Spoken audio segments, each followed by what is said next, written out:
So pulmonary edema occurs when there's an increase in the interstitial fluid that increases the distance of gas diffusion between the alveoli and the pulmonary capillaries. Normally, pulmonary capillaries are right there on, kind of adhering like a spider web almost to the alveoli, and then the air is right there on the other side of the inside the alveoli. But when you have fluid in there, it's kind of like us trying to breathe underwater. It's just not going to happen. So you have two primary types of pulmonary edema. You've got cardiogenic pulmonary edema, which, as it sounds, is dealing with the heart causing the pulmonary edema. And you've got non-cardiogenic pulmonary edema, which are the other causes of pulmonary edema. Makes sense, right? So with your cardiogenic pulmonary edema, this is directly caused by your left-sided heart failure. So what happens is you get congestion in the pulmonary capillaries because of that left-sided heart failure, because if it's not moving forward, it's going to start backing up. And this is going to force fluid across that respiratory membrane and into the alveoli, where it mixes with air, and this produces those crackles or rails that we hear when we auscultate. It also can produce that frothy sputum. Because this is caused by your increased afterload, which we know is the amount of resistance the heart has to overcome to eject blood from the ventricles, and because of that pulmonary vascular congestion, we need medications that are going to cause vasodilation. That's very, very, very important in the treatment of cardiogenic pulmonary edema. So the main medication as far as advanced EMTs is going to be nitroglycerin.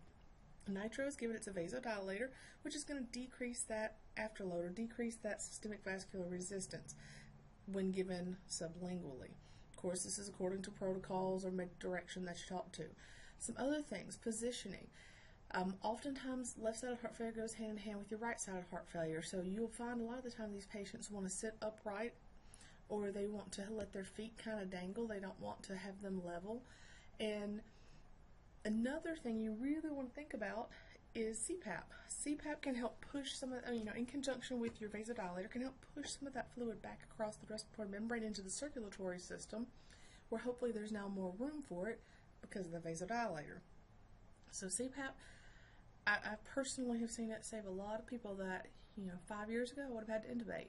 But because of CPAP, being able to use the CPAP on them, they didn't have to be intubated and probably lived longer for it. Now, your non-cardiogenic pulmonary edema, the most common form is going to be called the acute respiratory distress syndrome.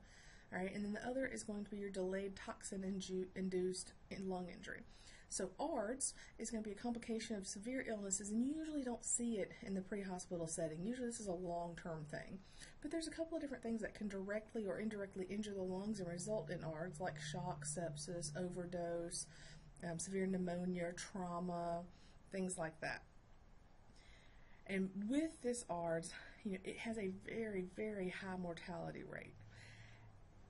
Even though we may not see it in the pre-hospital setting often, there are some measures we can take to try to decrease the risk of developing ARDS as a delay of complication for their illness or injury that we're dealing with.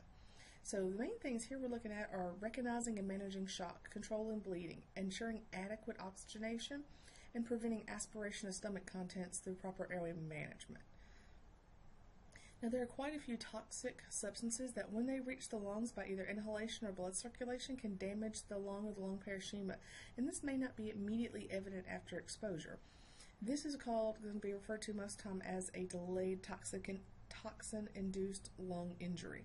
So you should have a really high index of suspicion for later complications in patients who have a history of exposure to toxins, even if they seem okay right after the incident, because delayed onset, so that means, that it's going to be delayed, so you might not see it right off, right?